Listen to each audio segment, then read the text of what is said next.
Hello and welcome to On the Spot. I'm Sushmita Chatterjee. First, a look at the headlines. Curbing Book Piracy, a new initiative on World Book Day. A brighter future for the children of Devdasis.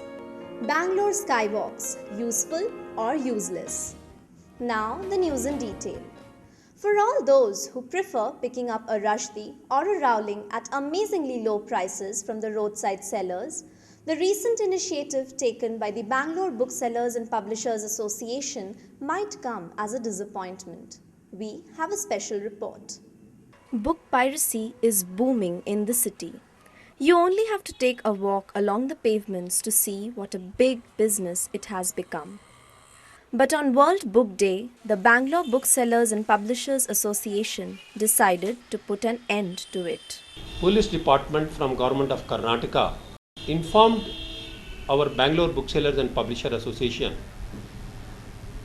that they are willing to extend any support to conduct raids of the pirated books and see that the piracy is curbed, pirate books are not sold.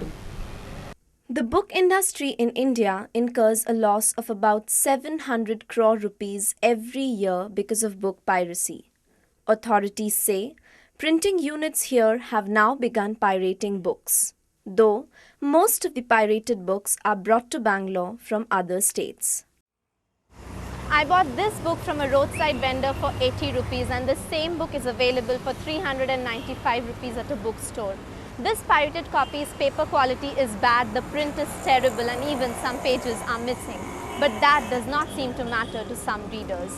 Sometimes there is that the pages are, haphazard or otherwise the print and everything is fine. I mean for the value that you're getting for your money is fine.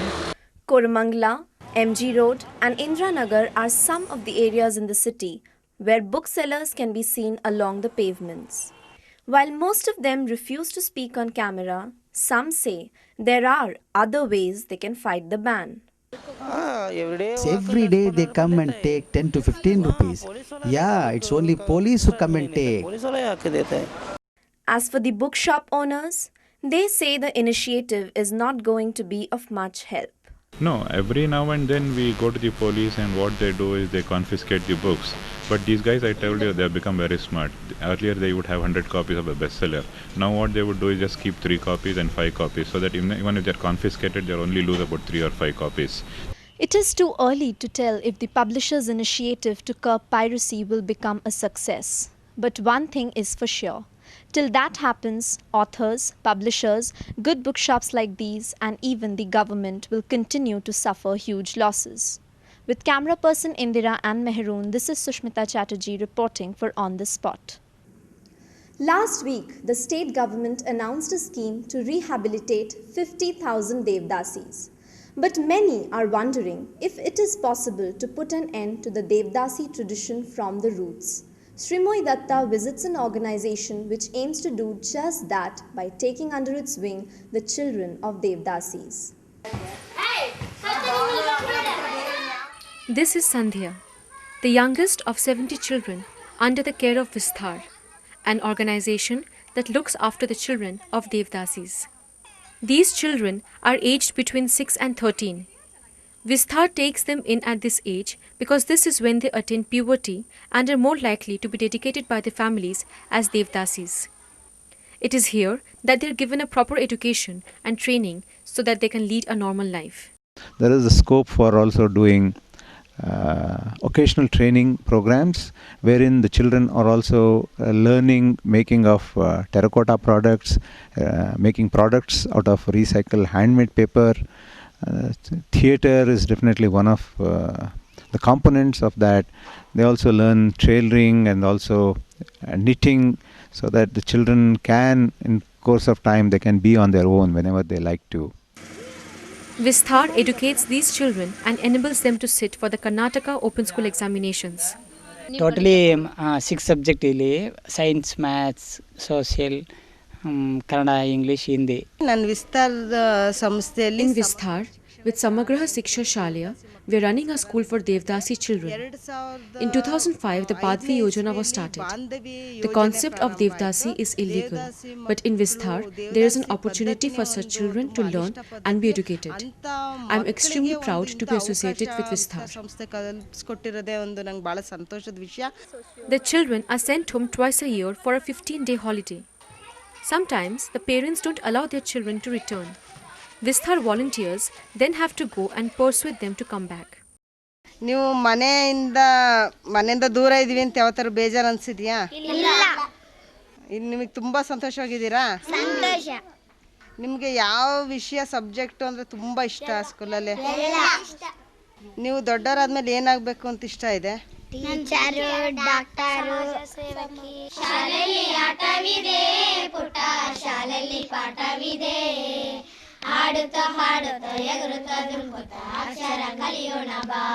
The children are trained here for a period of 8 years, and during this time they are sensitized and educated so that they can live a life of their own. Devdasis, or the servant of God as they are known, have been exploited in the name of tradition, economic needs and caste hierarchy. But looking at these children over here, one can be hopeful that this custom will soon come to an end. With proper education and vocational training, these children will surely learn to fight for their rights. With camera person Sutanuka Roy, this is Sreemoyee for On the Spot. Some 10 pedestrian overbridges or skywalks have come up in Bangalore, and many more are being planned. But not many people use these skywalks. So who's at fault? The BMP who built the skywalks, or the pedestrians who would rather risk their lives trying to cross the road? Senthil finds out. The traffic in Bangalore has become a huge problem, especially for pedestrians. The BMP seemed to have found a solution when it began constructing pedestrian overbridges. It ranges from 50 lakhs to 1 crore. At present, what we have constructed the skywalks are without lifts. Now we are proposing with lifts. But the skywalks are mostly deserted. People are not using these steps just because they don't have so much time to climb and go there. So they wanted to take risk and cross here only. If you find that road is vacant, you can just cross the road instead of climbing all these stairs. For some pedestrians, though, these skywalks are a boon. It's safer way to avoid traffic which is not really being well ordered, and I feel that skywalk should facilitate easier access by lifts or something like that. However, it's advertisers who seem to have benefited the most from these skywalks. Advertisers bid and take care of the construction. In return, they get to put up hoardings on the skywalk. But what is the use of fancy skywalks if no one's going to be making use of them? If publics are cooperating, it is definitely helpful. It should be mandatory. Everybody should use like foreign countries. So far, no awareness program is created. From here onwards, after acting with lifts, we are supposed to do that. BMP officials say only 5% of the Bangaloreans use these expensive skywalks. However, this has not deterred the authorities from planning to build another 35 skywalks in the city. Perhaps what's needed now is a campaign for the pedestrians to make use of these bridges. But the BMP says there are no such campaigns for the time being. With camera person Soumya, this is Senthil for On the Spot. Well, now it's time for us to take a short break. Stay tuned because we will tell you how to build an eventful career.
Welcome back. And now for our weekly careers segment. There was a time when anyone who did not do well academically became an event manager. But today the times have changed. From being an easy career option, event management has evolved into a lucrative industry for young people. Sutanuka has the details. From birthday parties to wedding receptions, event management firms are there to take care of all the arrangements for you. Event management companies today play a big role in the corporate sector too. Companies like Oracle, Sun Microsystems, Aricent, and others rely on event managers to organize their quarterly meets, annual awards, and other similar events. Professionals say this industry is growing at a rate of more than 500%, and so firms are in a constant lookout for fresh talent. Keeping pace with this boom, freshers are being given attractive pay packets and they can earn much more after just a few months. If you deliver, if you work hard, you can make easily 20-25,000 in marketing alone. In operations, you can make in the range of 10 to 15,000 rupees. Since event management has clearly become a sought-after career, youngsters want to prepare themselves for the field by joining event management institutes for professional training. We are talking about it being at least about 40,000 crores by the year 2009-2010. Yeah. There is a need for professionally qualified people. Therefore, the course that we started. Event management institutes like EMDI offer a structured course teaching the nuances of conceptualization, marketing, technicals, and finance. The stage for event management is all set and it's huge. Event management demands a lot of hard work, but at the same time, it offers enormous scope for young entrepreneurs to make huge amounts of money with minimal investment. No wonder so many youngsters are turning to event management as a career. With camera person Sreemoyee, this is Sutanuka for On The Spot. Shedding those extra calories and maintaining a healthy lifestyle is an issue for many of us. In our fitness segment, Indira discovers the easiest way of staying fit. We live in a fast-paced world. We lead hectic lives. We don't pay attention to our health. Clearly, we need to slow down, and some are doing just that by taking time out for revitalizing walks. I've been walking for about a year. Walking has many benefits actually. They recommend that it's the most recommended low-impact exercise. The walk culture seems to have caught on in Bangalore, and the city's parks have their fair share of walkers. Many say this beats going to the gym. I put on about 5 to 6 kgs in around 6 months. I just thought I'll come to the park and walk for about 15 minutes and do some stretching exercise. It would be just perfectly fine. And early morning the weather is great and a lot of people around, so you get motivated. So that's pretty good.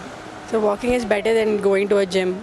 On the other hand, for some fitness fanatics, the gym is the place to be. Never mind the cost. I've paid 1,700 for a month. Working out together is really fun, whereas at home it's a little boring. Here you get motivated to work more and more. The rigorous workouts at the health clubs have their downsides. Don't follow the diet, the sequences are going to be really bad. They'll lose the energy level, they'll lose the stamina, they're going to put overweight. You can't expert. After that, if you want again get a previous shape, it's going to be really bad. So, there's nothing like walking to put your life back on track. As health experts say, 2 brisk walks a day is all it takes. I always advise them to go slow about it, reduce slowly and gradually, and do it in a proper way, not with the help of machines and radical treatment. Say about 30 minutes of walk in the morning, say about 15 to 20 minutes in the evening is sufficient. Maintaining a healthy lifestyle means believing in our own body. As experts say, many people suffer from various health issues just because of high calorie intake and no physical exercise. So it is up to ourselves to walk whenever possible and help our body remain fit. With camera person Sushmita Chatterjee, this is Indira for On The Spot. Moving on to sports. Rugby is the buzzword for Bangalore's sports enthusiasts. Call it a recreational sport or an upcoming profession. Rugby is not only gaining a new audience but also attracting sponsors. Soumya explains why. Rugby was first played in India in 1872, but it all started in Bangalore only 10 years ago, when two Kenyans and some Indians casually started a game and then held the first match at Jalvayu Vihar. The early games eventually led to the inception of the Bangalore Rugby Football Club. We have a Bangalore league in which there are 4 teams taking part: the CMP Centre, which is the army, and the Bangalore Bears, the Bangalore Black Bucks, and the Bangalore Refugees, which is the all expat team. So each team gets to play the other 3 teams twice. Over the next 2 months, these 4 Bangalore teams will be taking part in the Bangalore League. At the end of this series of matches, the best performers will be chosen to represent the club at a tournament in Malaysia. At the end of the season, we would have played a lot more matches, which helps us to tune ourselves to go ahead and play better standard matches outside. The club is certainly hopeful that the Bangalore flag will continue to fly high. Bangalore is one of the leading teams in India. We are ranked number 2 at present, and we hope to win the All India title this year and take Bangalore to heights. We are also looking at starting teams in Mysore and in Coorg and make this more and more popular, the sport. The sudden popularity of rugby has led to many companies coming forward to not only sponsor and develop the game, but also incorporate rugby as a motivational sport within the organization.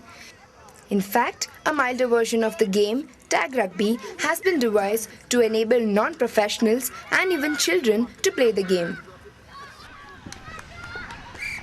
Rugby? Definitely not my cup of tea, but it seems to have become a new flavor in Bangalore. What do you have to do if you want to play rugby? Make yourself free on Saturday? Come down to CMP ground. Watch, learn and train yourself for the game. And if you have what it takes, you will find a spot in Team Bangalore. With camera person Mehroon and Senthil, this is Soumya Shetty for On The Spot. Dancing is an art and music forms a critical element of dance. But what if you can't hear the music? Does that mean you can't dance at all? 19-year-old Sushma Raghavendra doesn't think so. Sharmita Mandal has the story. Sushma is a deaf and mute girl who has been performing since her childhood, never letting her disability deter her from pursuing her passion for dance. Sushma showed a keen interest in dance right from her childhood. If she's see the in TV, if she see movies and TV, this thing, dance and all, she's very much interested in. So she will concentrate on that dance, this thing, sequences and all. Though Sushma cannot hear the music, she dances by remembering the steps in numbers. First of all, she doesn't listen to music. Okay, she goes totally by numbers. You have to translate your music into numbers and give it to her, and she would sit overnight and learn that up like multiplication tables. Sushma has also participated in competitions abroad and won plenty of accolades. Her family acknowledge her as their backbone. Though they support her fully in pursuing her passion, they also want her to graduate and get a job in bank so that she can be financially independent. Do not make an excuse, make an attempt. This belief of Sushma has helped her make a mark for herself and stand against all odds. In the world of words, she communicates through her art. With camera person Indira, this is Sharmita Mandal reporting for On The Spot News. That's all we have from the news desk for now. Thank you for joining us. Have a nice day.